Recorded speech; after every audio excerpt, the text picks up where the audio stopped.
gjendjen brenda PS-s, pastaj për të vajtur tek qeveria dhe kushtetuesja. Shiko, nga burimet gjithë përfshirëse, se ti e di se s'kam burime unë brenda Partisë Socialiste, se duhet kishe, po nga burimet të gjithë përfshirëse, Hapura, të hapura janë themel, po janë të hapura në publik.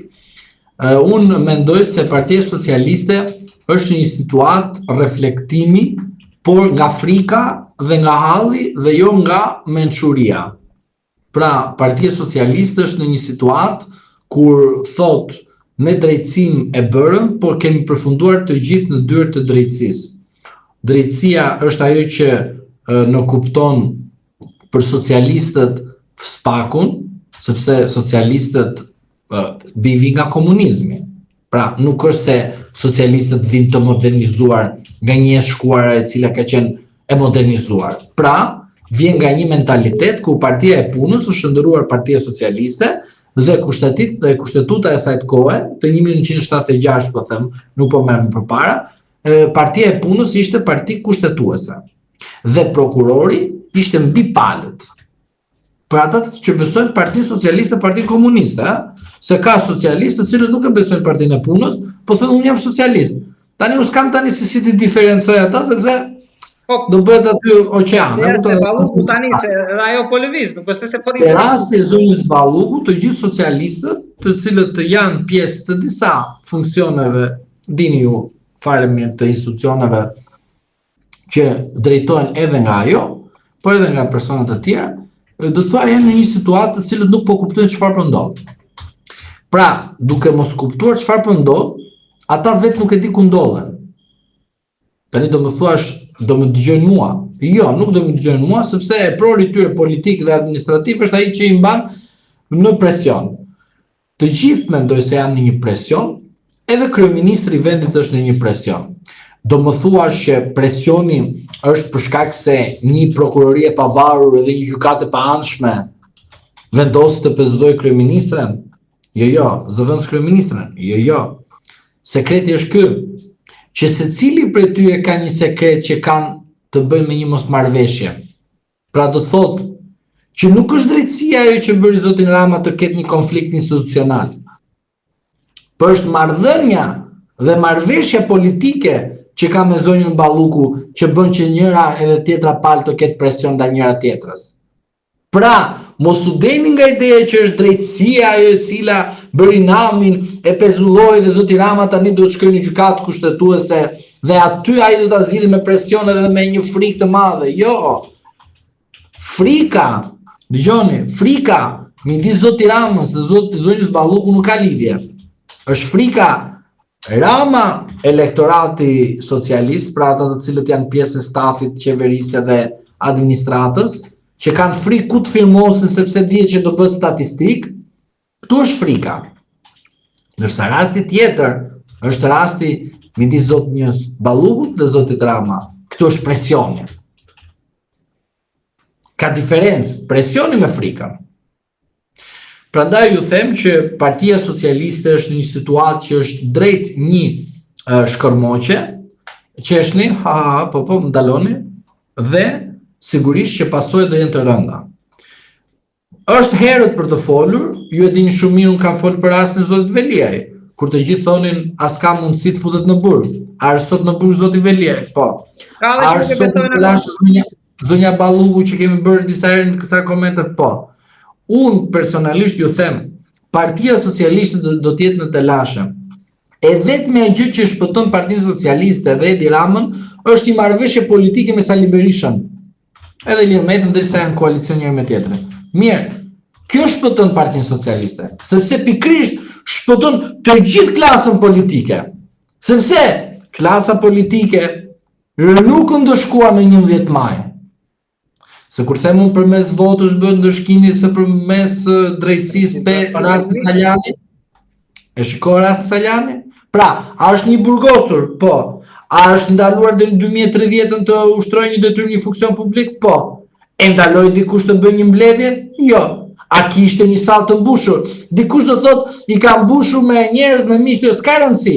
A e ka mbushur po. Shko shiko Facebookun e ti që ka gjithë ato shikime, gjithë ato klikime.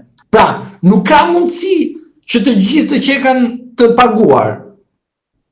Mirë që kanë të paguar këta të salla, po këta të tjerë të cilët janë tek like-et aty, edhe për do të thash paguar Facebooku, shumë e paguar, po nuk mund të bëjnë të gjithë like. Më kupton? Pra, do të thotë që ka një impakt, se nga ana tjetër, zoti Saljani ka marrë dhe zotin Ali Mehmeti. Janë figurat më të votuara në primare, është edhe ai. Pra, janë më të votuar, por jo, po kanë impakt në parti.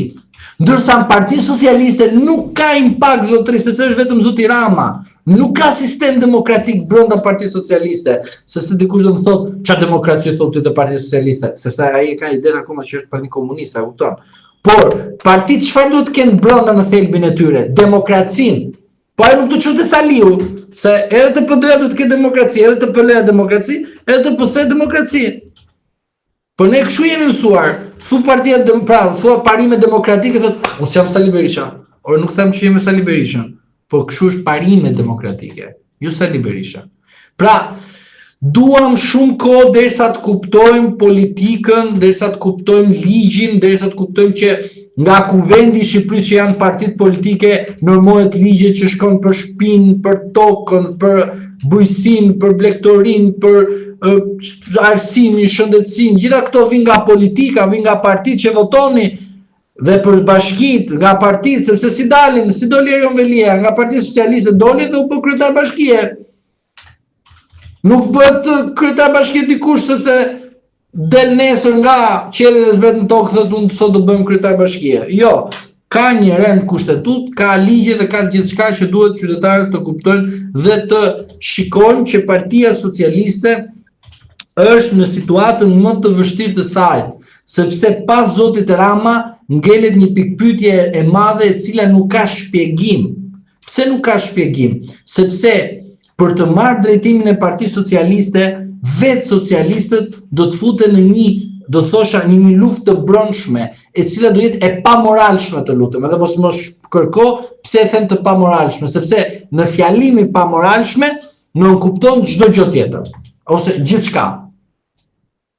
Pra, ju duhet të kuptoni që Partia Socialiste, ne po flasim në 2025-ën dhe dikush do të na thotë po flisni shumë herët, s'ka rëndësi, më mirë herë se sa vonë, po më mirë faktet të themi aktualisht ashtu siç janë, që të kuptojmë që ka një diferencë të madhe me rastin e zotit Rama që kërkon gjykatën kushtetuese të shprehet mbi pjesën e pezullimit të zotit Njës Balluku, po themi në të njëjtën kohë që ju do të shikoni që ka edhe grushtime brenda Partisë Socialiste. Nuk i shikoni dot për shkak të ngjarjes së zonjës Balluku, por ngjarja Balluku mbulon jo qeverisin apo ke qeverisin Rama, jo.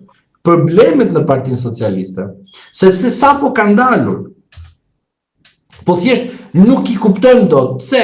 Se pushteti dhe paraja bën që mos i kuptosh.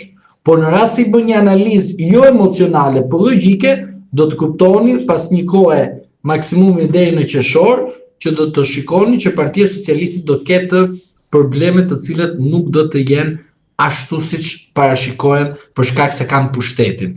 Por do jenë shumë fatale sepse ka mbaruar ajo që ne themi pozicioni i ndershmërisë dhe prandaj them amoralitetit. Avokat, unë të falenderoj shumë për këtë analizë të shpejtë ekspres në fillim të kësaj jave dhe besoj që në ditën në vazhdim do kemi detaje të reja për të komentuar për çështje që ne folëm më sipër, por edhe ashtu siç jemi mësuar që rrufen që dhe hapur për ngjarje që mund na vinë papritur. Të falenderoj shumë. Faleminderit edhe ju për festën, mirupafshim.